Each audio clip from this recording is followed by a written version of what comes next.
There's been a lot of conversation at our house about the World Cup, which is coming to Kansas City next summer, along with 650,000 people, some of whom are going to have to stay as far away as Oklahoma City.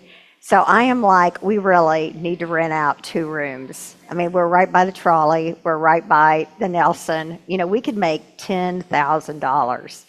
And we could take that money and we could donate it to all the groups we support that work with people who are homeless, right? From Cherith Brook to Micah. If a lot of us did it, we could probably even hire an organizer to work for House KC that's trying to make real change on affordable housing issues in the city.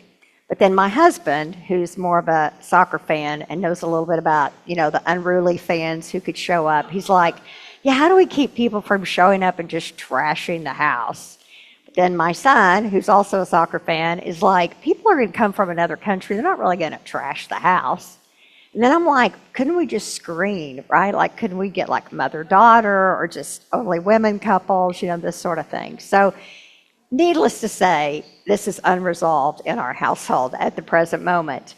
But I think underneath it is really kind of the question of Christmas, which is, who are you going to let in, right? So the whole story at the heart of it is this God, this creative source of love and generosity and compassion that could have just remained an idea far away, but as the story goes, came to be with us, to carry our tender, difficult, heartbreaking lives, and to come and to walk among us and wash among us and weep among us and touch and heal, and to be a part of our lives, who kind of asks us then, who are you going to let in? And the very first test case, of course, is this Mary and Joseph. As the story goes, there was no room for them at the inn. And if we had our own property here at Peace Church, we would probably have our own alternative nativity out here, right? We'd have our homeless couple. Instead of a donkey, they'd have all their stuff in a grocery cart. And they'd be the very people who are going to get swept out, right, when the World Cup comes, when the camps are cleared. And they'd have maybe a house just of plastic and cardboard. And they'd be there as a reminder to all of us, who are you going to let in, right? But the question isn't just about the poor or the people on the margins. These days, that question is about just really everybody, because we all know we become a pretty isolated, kind of inward people. You go into the grocery store and you've got 5 self-checkout counters and 1 person, right? It's like we'll do anything to avoid just connecting with someone. Who are you going to let in? But it's not just, you know, people on the margins or the stranger. It's also the people who are absolutely the closest to us. The tender people are really delicate, sometimes stressed and frayed and heartbreaking relationships that are so close. You know, I look around this room and I know people who felt betrayed in love or who've got all kinds of difficult stuff going on in the family. My dearest friend, who's a pastor and the best parent I know, she said last Christmas, and I repeated it, why is it so hard right now to love even those we love, right? Just this tenderness. And so the question underneath that is, if you've ever felt burned or hurt, if you've ever felt like someone is just coming at you, are you willing to just risk trying to let them in again? Are you willing to just try one more time, right? And underneath that is really an invitation, you know, kind of the God question. Are you willing to risk coming and being with other people, opening your heart up? Last Friday, I went to the Hanukkah celebration. My Rabbi Doug, his congregation, I wanted to be there, solidarity after the massacre in Australia. And the very first thing I saw when I got there was a security guard. They were the last Jewish congregation in town to get a security guard. Many of you have heard Doug preach. He's preached here many times about solidarity. It really comes not from weapons and, you know, security guards. It comes from building relationships, right? It comes from the Palestinians and the people of color and the queer folks and the immigrants and all of us coming together and saying, how do we stay safe? But the security guard, because there's some people that right now you really can't let in, right? But right past the security guard, it was like being at Peace Church. There were the greeters, and there was the table, and there were so many treats. And then I saw my neighbors, Eric and Brent, and they were like, sit with us, and showed me everything during the service. And then everyone had brought menorahs from their house. And when it was time to go up around the menorahs, they kind of pushed me to the front. You know, it was just this exaggerated, extravagant welcome, letting me, the stranger, in, which made me think about our friend Wallace Hartsfield. For about the last 10 years, me and Rabbi Doug and Bob Hill, who some of you know, and Wallace, his father, Wallace Sr., was civil rights leader here in town. He marched with Dr. King, and now Wallace has his pulpit. And we studied together once a week for 10 years. But 2 years ago, Wallace, who is the wisest, the best preacher, PhD in Hebrew Bible, just amazing human being, came down with Parkinson's. And so he hasn't been able to be with us much. But he was there last Monday, and we were talking about it and just the devastation he's felt, his not ability to teach or preach these days.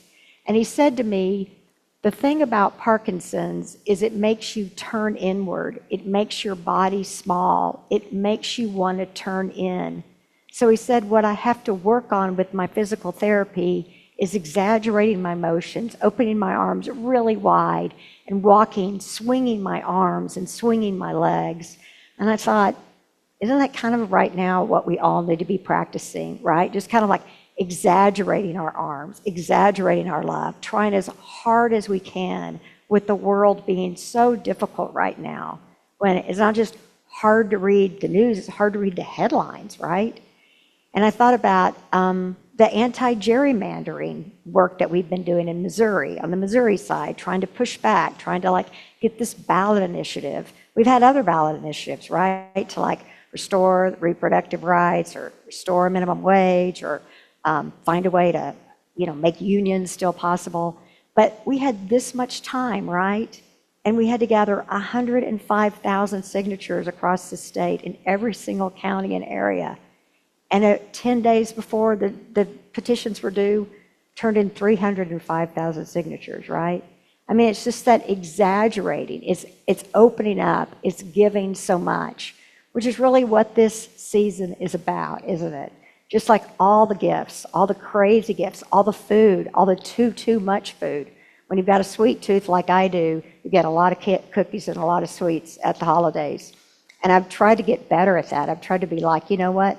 We can freeze these and have these all summer. It's people's way of saying, I appreciate you, I love you, I care for you. And how is that an invitation then for all of us to try to live this extravagant love all year? My good friend Heidi is also a pastor, and now she's retired, so she has more time to do things like bake cookies. And she brought me this beautiful box of cookies this week. There were like 4 or 5 different kinds of cookies, and then peanut butter fudge, which Joe quickly took over. But one of the cookies, it was like kind of a shortbread that had been rolled in like powdered sugar and then dipped in chocolate and then dipped in chocolate sprinkles. So I was like, you've got to give me the recipe. And she said there's a story about that recipe. She said she was a young pastor, the hardest Advent she'd ever had. She said a big old Presbyterian church outside of Chicago, the kind of churches that you really don't have much anymore. Big congregation and lots of shut-ins and people of all ages. And that Advent, they lost a 20-year-old who was killed in a car wreck. And then this woman who'd made that cookie, she lost her 9-year-old to an inoperable tumor, brain tumor. She said she made cookies like that. There were dozens and dozens of homebound members. She made that cookie for every single homebound member. And her daughter, her older daughter, they baked and they delivered. When the world has become hard and difficult, when it is easy to kind of pull in, to be afraid, to not be sure that we can risk loving and forgiving and being compassionate again, the invitation is to open ourselves wide open, right? To just give as much as we can. I don't know whether we will end up having anyone stay in our house during the World Cup. Maybe we'll just bake a whole lot of cookies, right? And go out across the sidewalk, have a little lemonade stand, greet some of these 650,000 people who are coming to this place, no doubt, ready to be open and welcomed and loved. In that spirit, might we receive our Christmas Eve offering.